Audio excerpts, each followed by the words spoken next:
È passato un anno, ma quel cavillo che ha negato il 5 per 1000 al soccorso alpino bellunese nel 2013 non è ancora stato risolto. Una vicenda kafkiana, quella del rifiuto dell'Agenzia delle Entrate di Venezia di erogare il dovuto perché mancava la fotocopia della carta d'identità del legale rappresentante, peraltro identica a quelle inviate nel passato. È veramente un cavillo banale, perché la fotocopia della mia carta d'identità,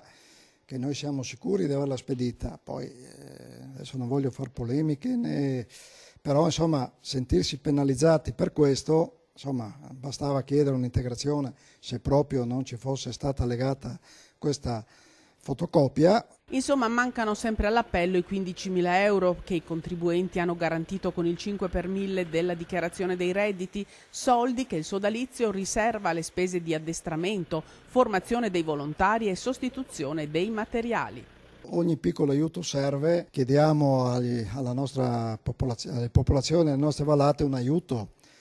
e questo aiuto chiaramente verrà impegnato per la formazione del nostro personale, formazione molto importante perché, come ben immaginate,